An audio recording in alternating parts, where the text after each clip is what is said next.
how do you reduce your insulin resistance?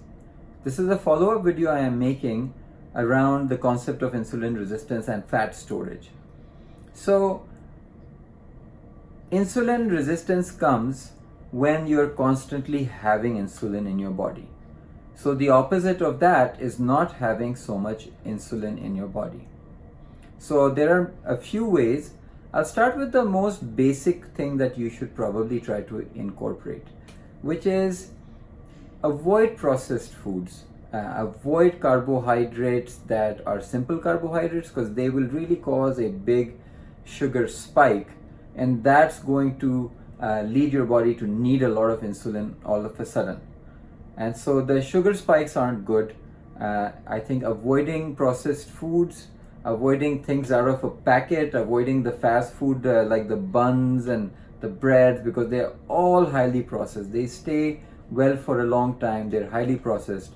And that's going to be the first step to managing a better insulin level in your body. The second step to reducing insulin resistance is in between meals, avoid snacking. So, there's a school of thought that says you should eat small meals throughout the day. I'm not here to argue with them. We are here reviewing the readings I'm doing on the diabetes code, and I'm sharing this knowledge with you. So avoid snacking. If you're having a tea or a coffee, have a green tea without sugar and milk. Have a black coffee. The basic fundamental theory here is don't have things that will have glucose in your body. So anything that is a carbohydrate or a sugar will create glucose in your body, and then your body will produce insulin. So avoid snacks that would in between meals, and this would be the second way to reducing your insulin sensitivity, because then your body, let's say between breakfast and lunch, has a period where insulin is going down. Between lunch and dinner or lunch and high tea, again has a period where insulin is going down. The third way, and the most, you could say, fashionable way right now, is intermittent fasting. So intermittent fasting in a nutshell is increasing the span in between your dinner and breakfast, or between breakfast and lunch, or so on.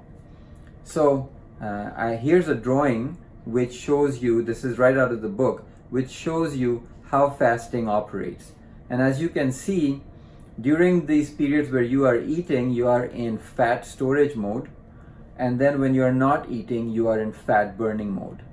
So there are many popular ways around this. So a popular fasting methodology is 16-8, so 16 hours not eating, 8 hours eating, or there's the 20 and 4. By the way, the world record for fasting is 381 days.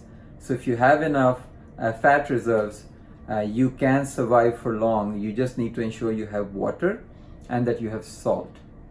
So the basic concept of fasting as far as insulin resistance goes is the fact that while you are not eating, you are not needing insulin. So your body kind of loses all its sensitivity to insulin. It hasn't had any insulin for a long time. So as soon as there's some insulin in the blood, it has a lot of impact. So these would be my top 3 ways. If you have suggestions on how we could reduce our insulin resistance, what are the ways, then please put it in the comments down below. I'd love to hear from you. And thank you for watching this video.